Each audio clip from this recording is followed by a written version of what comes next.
Hello everyone, welcome to my YouTube channel chemistry by Kumar Sushil Jangid.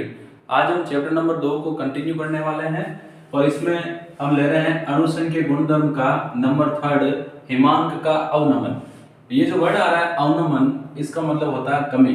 हिमांक क्या होता है? वह ताप जिस पर द्रव व ठोस अवस्था साम्य में हो। वह ताप जिस पर द्रव व ठोस अवस्था साम्य में हो हिमांक कहलाता है, या वह ताप जिस पर द्रव व ठोस अवस्थाओं का वाष्प दाब बराबर हो जाए पदार्थ का हिमांक कहलाता है। अब देखो, अगर हम ए वाष्पशील विलय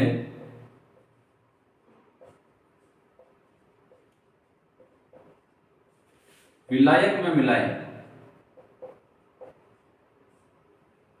विलय कैसा होता है? विलयक होता है वाष्पशील।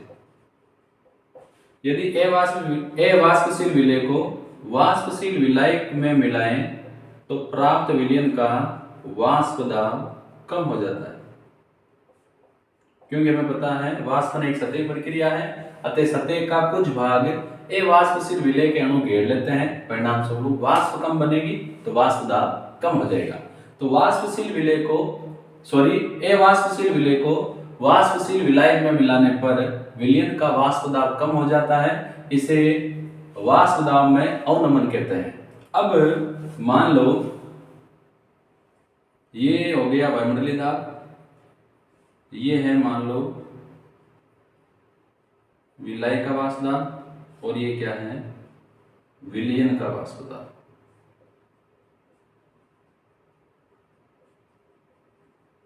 अब यदि विलयन को हम ठोस अवस्था में बदलें, यदि विलयन को अगर जमाएं तो विलयन विलायक की तुलना में कम ताप पर जमता है, परिणाम स्वरूप विलयन का हिमांक विलायक से कम हो जाता है। हमने क्या पढ़ा है कि अगर हम ए वाष्पशील विलय को वाष्पशील विलायक में मिलाएं तो विलयन का वाष्प दाब कम हो जाता है। अतः यदि विलयन को ठोस अवस्थाओं में परिवर्तित करें, या यूं कहें विलयन को जमाएं, तो विलयन विलायक की तुलना में कम ताप पर जमता है, परिणाम स्वरूप विलयन का हिमांक विलायक से कम हो जाता है। रिजल्ट क्या आता है कि जो विलयन का हिमांक है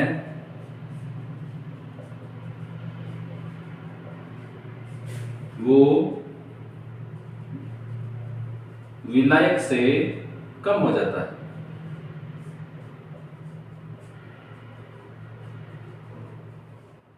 इसको हम ऐसे समझ सकते हैं, मान लो जो पानी है वो 1 एटीएम दाब पर उसका जो हिमांक होता है वो होता है 273.15 केल्विन। लेकिन अगर इसमें हम ए वाष्पशील विलय मिला दें तो अब जो विलयन है वो 273.15 केल्विन ताप से कम ताप पर जमेगा। हो सकता है वो 270 केल्विन ताप पर ही जमने लग जाए। कहने का मतलब यह है कि ए वाष्पशील विलय मिलाने पर विलयन का हिमांक कम हो जाता है, इसे ही हम हिमांक में अवनमन कहते हैं। अब देखो, हिमांक में जो अवनमन है डेल्टा टी एफ, एफ और होता है फ्रीजिंग, ये अणुसंख्यक गुणधर्म है और ये विलयन की मोललता के समानुपाती होता है।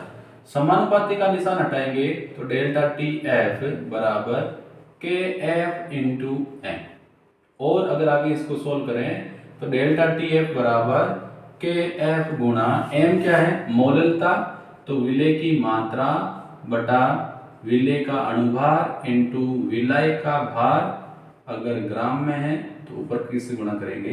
1000 से।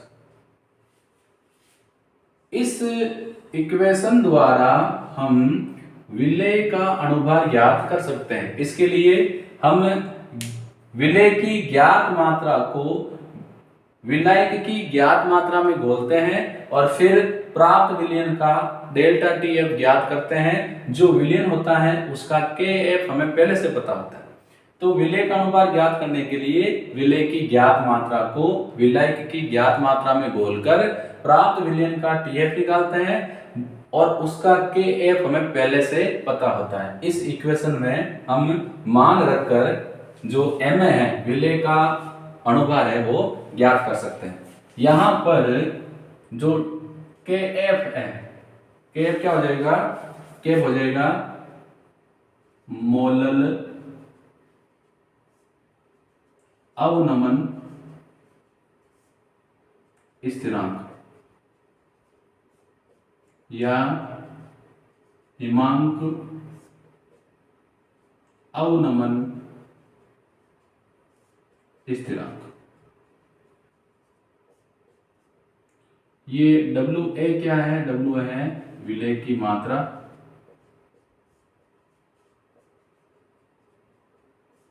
ये WB क्या है, विलय की मात्रा,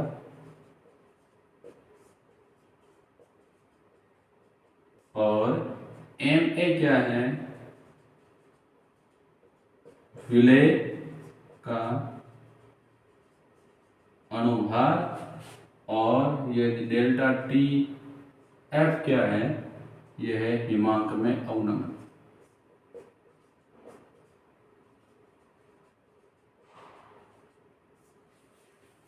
अगर हम विलयन व विलायक के वाष्प दाब और ताप के मध्य ग्राफ खींचे, यहां ले रहे हैं ताप और यहां ले रहे हैं वाष्प दाब,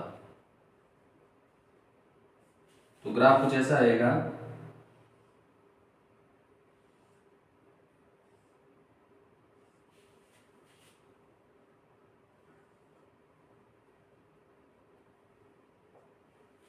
यहां पर ये बता रहा है ठोस को, ये ग्राफ जो है ये है विलयन के लिए, ये ग्राफ जो है वो है विलय के लिए। अगर हम इसको डाउन साइड मिलाएं, ये यहाँ आएगा और ये आ जाएगा यहाँ। ये जो ग्राफ इस पॉइंट पर कट रहा है ये किसका है, देखो विलयन का है, तो विलयन का है TF, ये विलय का है तो ये पॉइंट होगा TF नोट, और इन दोनों का डिफरेंस वो बताएगा डेल्टा TF। डेल्टा TF बराबर किसके हैं, डेल्टा TF बराबर शुद्ध विलय का हिमांक माइनस विलयन का हिमांक।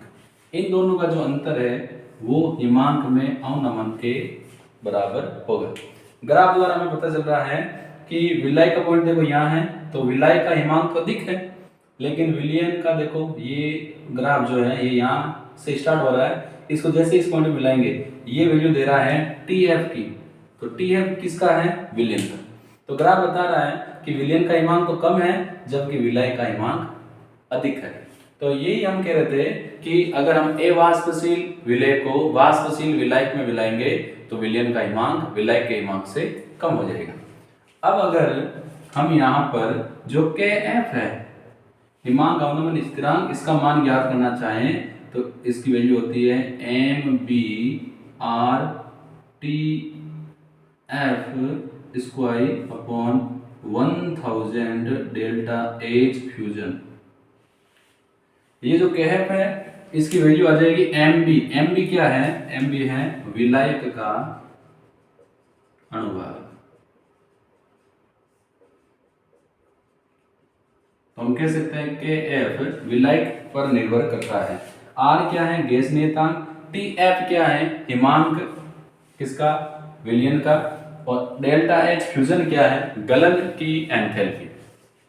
ऐसे ही अगर हम मोलल उन्नयन स्थिरांक Kb का मान निकालना चाहें तो वो हो जाएगा MBR/TB square upon 1000 delta H vaporisation.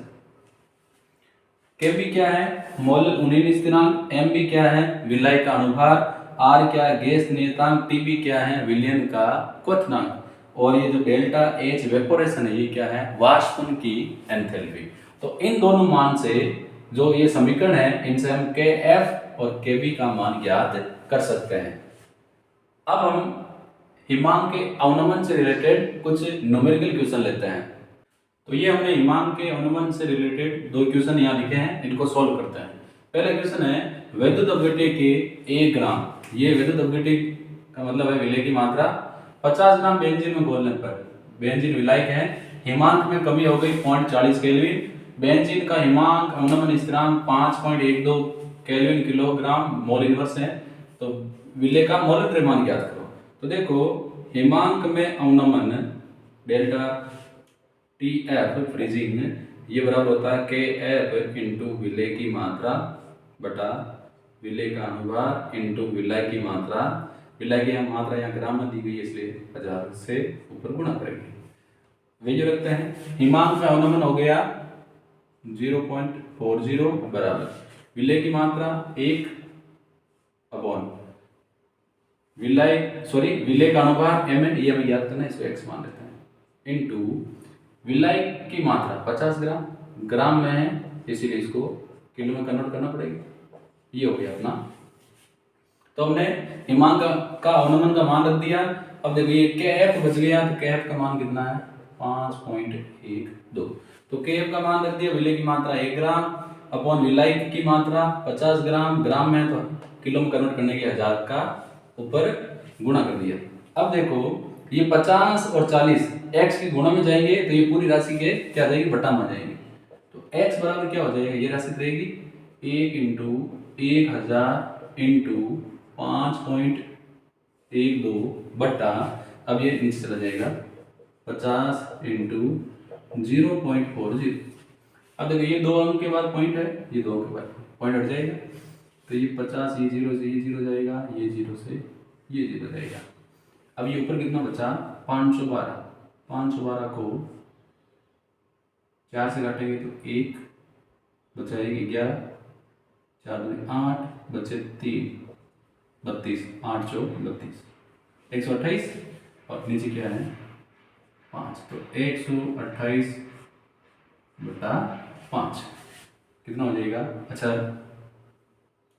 ये 128 है तो 5 बच गया, 5 इसी कितने वाले जाएगा 2, तो 128 को 2 से गुणा कर लो सीधा हो जाएगा 8 डबल 16, 2 डबल 4 1 5 और 256 ग्राम। ये क्या प्राप्त हो गया विलय का आणविक भार या मोलर द्रव्यमान। दूसरा क्वेश्चन देखो 44 ग्राम एथिलीन ग्लाइकोल को 600 ग्राम जल में मिलाया गया, विलयन के हिमांक अवनमन व हिमांक की गणना करो। अच्छा इसके के एफ का मान है 1.86 के एफ जो है वो है 1.86 केल्विन किलो मोल इनवर्स, ये हमें दिया गया है। देखो कैसे होगा। तो पहला हमें निकालना है हिमांक में अवनमन, तो डेल्टा टी एफ हिमांक में अवनमन बराबर हो जाएगा के एफ गुणा विलय की मात्रा बटा विलय का अनुभार इंटू विलय की मात्रा, ग्राम में तो पर 1000 से गुणा कर दें, वैल्यू रख देते हैं।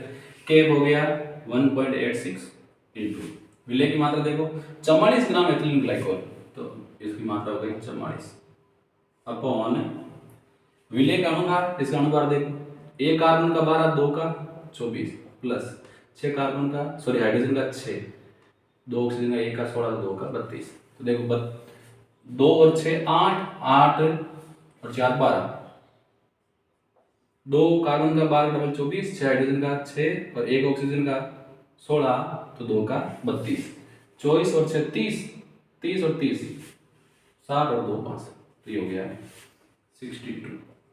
ये हो गया विलय का अनुभार इंटू विलय की मात्रा कितनी है 600 ग्राम है, तो इसको किलो में कन्वर्ट करनी पड़ेगी। अब सोल्व करते हैं, ये गया 2 बार, ये 3, ये 22, ये पॉइंट हटाने के लिए क्या कर देते हैं, तो बच्चे को लिखते हैं एक बार ताकि इसको एक बार और कर देते हैं 11, ये 31। अब मैं लिख देता हूँ 1.86 इंटू 11 इंटू 10 अपॉन 31 इंटू 3। अब देखो ये जैसे ही पॉइंट में हटाऊंगा यहाँ से 10 चले जाएंगे, पॉइंट कहाँ जाएगा 18 के बीच में, तो ये 3 से कितनी बार जाएगा 6 बार, 6 से 18, और ये कितनी बार जाएगा 2 बार, तो फिर कितने बच गए 6.2 को 11 से गुणा करें तो 11 डबल 22, 2 पॉइंट, 11 को 6 से गुणा करेंगे 66 और ये 2 68 बटा 30 पर भाग दे देते हैं। 31 का भाग कितनी बार जाएगा 3 बार तो जाएगा, 90 चाहिए 2 बार जाएगा, 2 बार जाएगा तो हो जाएगा 62, 68 में 62 गए बच्चे 6, 6 और ये 2, कितनी बार जाएगा? 2 बार। तो 2.2 केल्विन, ये तो क्या हो गया? हिमांक में अवनमन। तो हिमांक में अवनमन आ गया 2.2 केल्विन।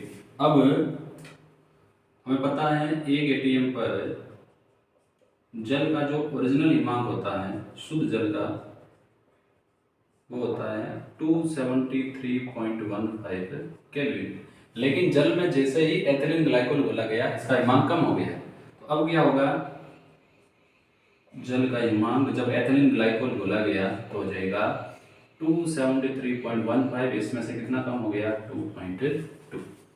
तो 273.15 में से 2.2 लेस करेंगे तो 5, ये 9 2 11, 0, कितना गया? 270.95 केल्विन। ये जल का हिमांक हो जाएगा जब हम इसमें एथिलीन ग्लाइकोल घोलेंगे।